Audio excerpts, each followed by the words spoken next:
تو گناہ کے کام کو اللہ کے خوف سے ارادہ کے بعد قریب پہنچ کے چھوڑ دے تو بھی اجر کا مستحق، کر لے جائے اس گناہ کے کام کو تو اللہ اس کے نام اعمال میں ایک گناہ لکھتا ہے۔ کہ جس نیکی کو کرنے کے بعد تمہارے اندر غرور پیدا ہو، عجب پیدا ہو، اس سے تو وہ گناہ بہتر ہے جس کے کر لینے کے بعد تمہارے اندر عاجزی آ گئی ہے۔ جن آیات بینات کی تلاوت کرنے کی آپ کے سامنے سعادت حاصل کی ہے، ان میں اللہ سبحانہ و تعالی اس چیز کا اظہار اور اعلان فرماتا ہے کہ وَمَا لِأَحَدٍ عِندَهُ مِن نِعْمَةٍ تُجْزَى إِلَّا ابْتِغَاءَ وَجْهِ رَبِّهِ الْأَعْلَى۔ اللہ رب العزت کی بارگاہ میں تم میں سے کسی کا کوئی بھی عمل اور کوئی بھی نعمت ایسی نہیں ہے جس کا تمہیں بدلہ ملے سوائے اس کے جس کو تم نے اپنے رب کی رضا اور اس کی خوشنودی کو چاہنے کی نیت سے کیا ہے۔ وَلَسَوْفَ يَرْضَى، اور جو شخص اپنے رب کی خوشی کے لیے کسی عمل کو انجام دیا ہوگا، اللہ پاک اس کے عمل کا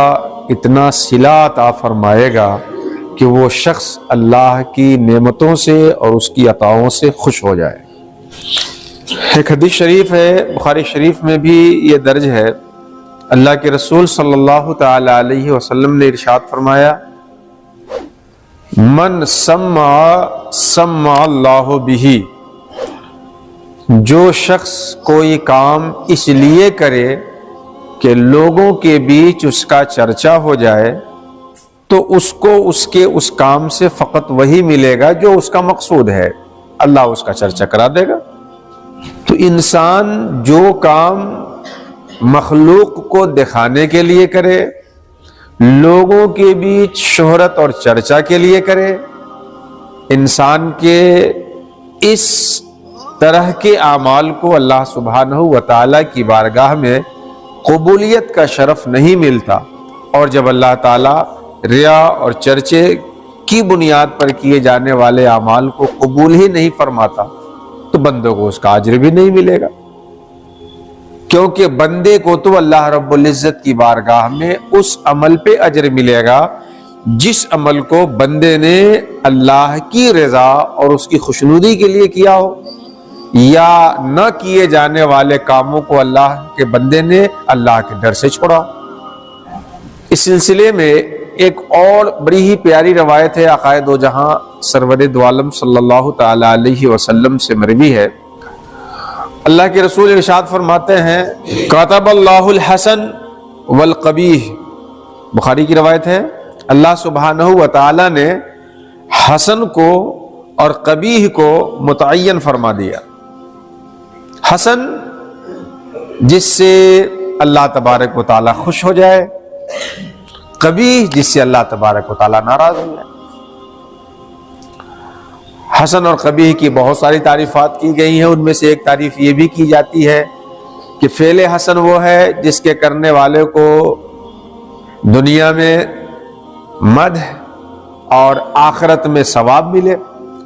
اور قبیح وہ ہے جس کے کرنے والے کو دنیا میں ذم اور آخرت میں عذاب ملے۔ تو اللہ سبحانہ و تعالیٰ نے حسن کو، یعنی جو اس کو پسند کام ہے، اسے متعین کر دیا ہے، اور قبیح کو متعین کر دیا ہے۔ کتب، اور اس کے بعد آیا ثم بین، اللہ نے حسن اور قبیح کو مقدر اور متعین کر کے اپنا رسول بھیجا،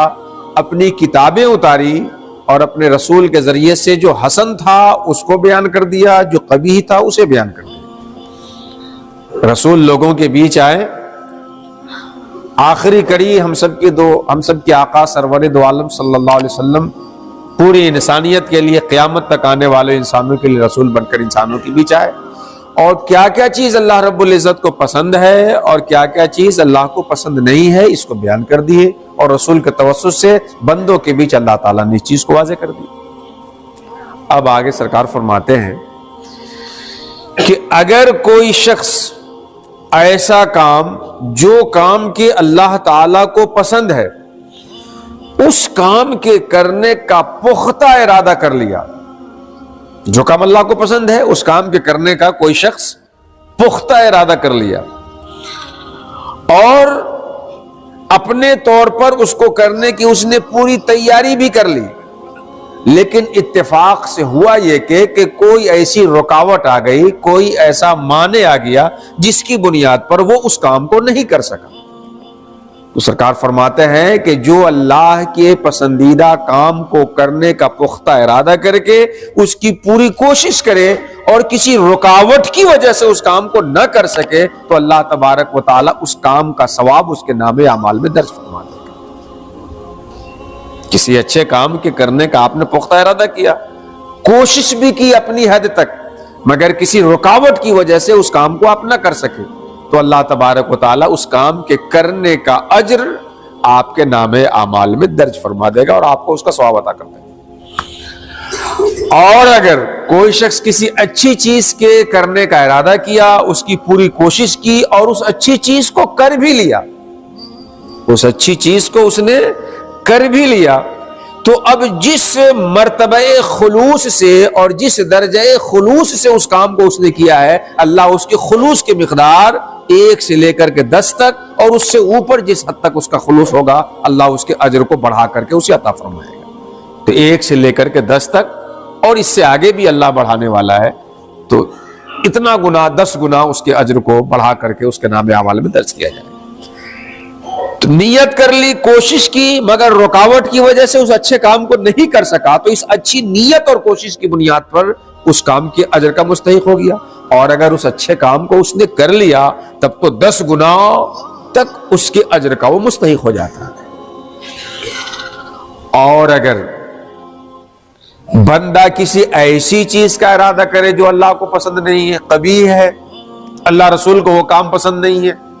اور بندہ ایسی چیز کا ارادہ کر لے اور ارادہ کرنے کے ساتھ اس نے کوشش بھی کی اپنے طور پر اور قریب تھا کہ اس کام کو کر لے جاتا، یعنی بالکل اس کام کے کرنے کے قریب پہنچ گیا، لیکن پھر اللہ کے خوف سے وہ اس کام سے باز آ گیا۔ کرنے کی اس نے پوری نیت کر لی، ارادہ بھی کیا وہ چیز کے کرنے کا اور پوری کوشش کر ڈالی اپنے طور پر، اور قریب تھا کہ اس ناپسندیدہ عمل کو وہ کر لے جاتا، لیکن جب کرنے کے قریب پہنچا تو اللہ کے ڈر کی وجہ سے اس کام کو چھوڑ دیا، تو اللہ اس کام کو ڈر کی وجہ سے چھوڑنے کی بنیاد پر اللہ اسے اس کا اجر عطا فرمائے۔ کبھی چیز تھی، خراب چیز تھی، کر لیتا تو عذاب کا مستحق ہوتا، لیکن ارادہ کیا اور کرنے کے قریب پہنچنے کے باوجود اللہ کے خوف سے اس کام کو نہ کیا تو اللہ اس کام کو نہ کرنے کی بنیاد پر، جو کہ قبیح کام تھا، اور اللہ کے خوف سے نہ کرنے کی بنیاد پر اسے ایک اجر عطا فرمائے۔ اور اگر اللہ کی منع کی ہوئی چیزوں میں سے کسی کام کا کوئی ارادہ کرے اور اس کے لیے کوشش کر کے اس مکروہ، حرام اور اللہ کی ناراضگی کے کام کو کر جائے تو اللہ تعالیٰ اس ایک گناہ کے عمل پہ ایک گناہ عطا کرے۔ تو گناہ کے کام کو اللہ کے خوف سے ارادہ کے بعد قریب پہنچ کے چھوڑ دے تو بھی اجر کا مستحق، کر لے جائے اس گناہ کے کام کو تو اللہ اس کے نام اعمال میں ایک گناہ لکھتا ہے۔ نیکیوں کو کریے تو 1 کا 10 گنا تک، اور گناہ کر لیجئے تو 1 گناہ کا 1 گناہ لکھا جاتا ہے، اور وہ بھی کرنے کے قریب جب پہنچ جائے اور اللہ کے خوف سے چھوڑ دے تو اللہ اس پہ بھی ثواب عطا فرماتا ہے۔ لیکن ان ساری چیزوں میں آپ جو دیکھیں گے تو جو چیز کار فرما ہے وہ یہ ہے کہ اللہ تبارک و تعالیٰ کی رضا کی چاہ یا اس سے ڈر اور اس کا خوف۔ بندے مومن کو اپنی زندگی میں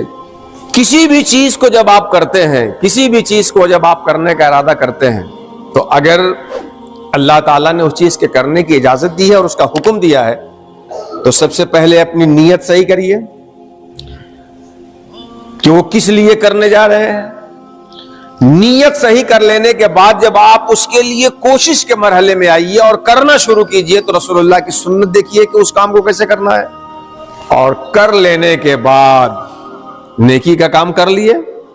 برائی کے کاموں سے بچ جانے کے بعد کر لینے کے بعد, بچ جانے کے بعد جو آپ کو کرنا ہے وہ یہ کہ نیکی کرنے کی وجہ سے اور برائی سے بچنے کی وجہ سے کہیں آپ کے اندر غرور تو نہیں آ گیا,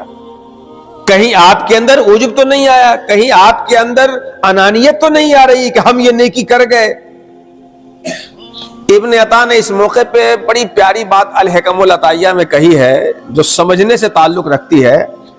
کہ جس نیکی کو کرنے کے بعد تمہارے اندر غرور پیدا ہو, عجب پیدا ہو, اس سے تو وہ گناہ بہتر ہے جس کے کر لینے کے بعد تمہارے اندر عاجزی آ گئی ہے. تو کسی بھی نیکی کو آپ جب آپ کریے تو کرنے سے پہلے نیت اچھی کیجئے, کرنے کے وقت رسول اللہ کی سنت اور طریقے کو پیش نظر رکھیے, سرکار کے طریقے اور سنت کے مطابق کیجئے, اور کر لینے کے بعد غرور آپ کے اندر نہ آنے پائے, اور جو وہ نیکی نہیں کرتا ہے اس کو ذلت کی نظروں سے آپ دیکھنے والے نہ بننے پائے. اللہ سبحانہ و تعالی ہمیں اور آپ کو یہ جو زندگی عطا کی ہے اس نے جس مقصد کے لیے, اس مقصد کے لیے اس زندگی کو گزارنے کی توفیق عطا فرمائے. آمین آمین. وما علینا الا البلاغ المبین. السلام علیکم ورحمۃ اللہ تعالی وبرکاتہ. Welcome to Alasan Media, a media center to spread Sufi thoughts. Please like and subscribe the channel.